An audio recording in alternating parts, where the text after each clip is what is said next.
আসসালামু আলাইকুম, সবাই কেমন আছেন? আশা করি ভালো আছেন। আলহামদুলিল্লাহ আমরাও ভালো আছি।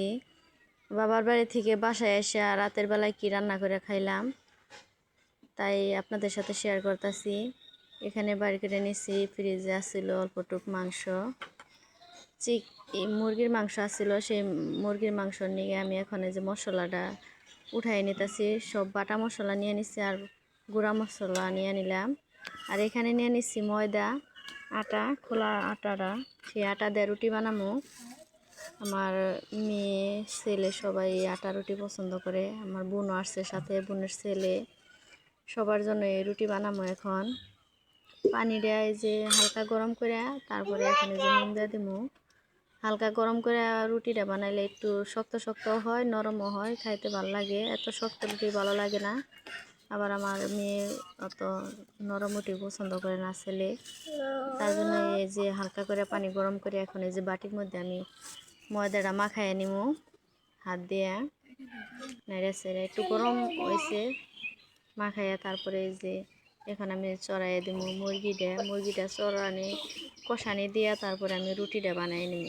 আগে এই যে সব মশলা দিয়ে তারপরে এখন এই যে মশলাটা সুন্দর করে কষাইয়া মুরগি কষানো, তারপরে রুটিটা বানাইয়া ভাজি করে বাচ্চাদের খাবার দিব।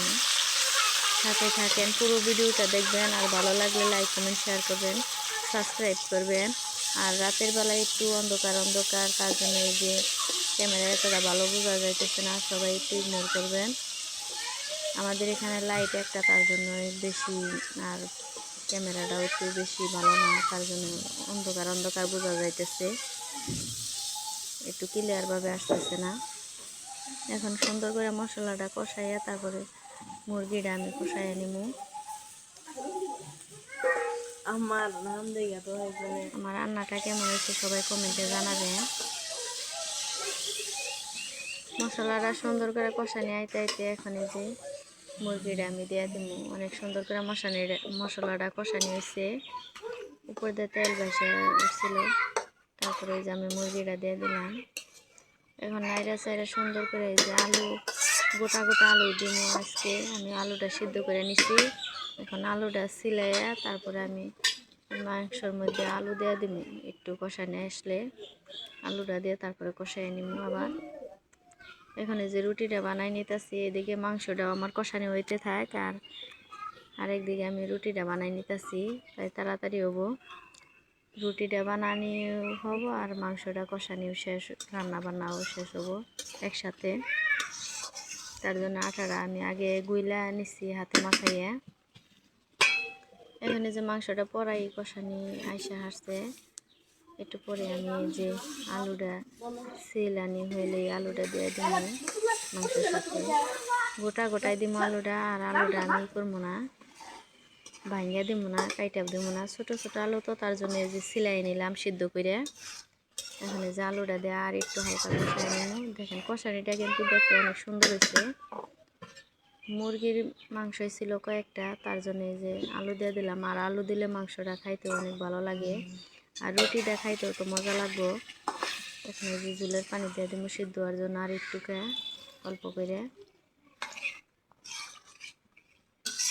আস্তে আস্তে হইতে থাকে। এদিকে আমার রুটি বানানিটাও শেষ হয় আর তরকারিটা হয়ে আসুক।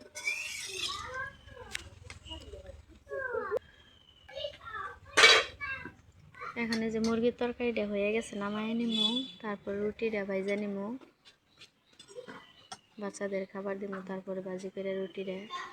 মাংসটা আমি একবারে পাতলা ঝোল রাখি নাই, মাখা মাখা হয়েছে তরকারিটা, শোয়ার উপর রাখছি। এখানে যে আরেকটা দিয়ে দিছি, প্যান দিয়ে দিছি রুটি ভাজার জন্য।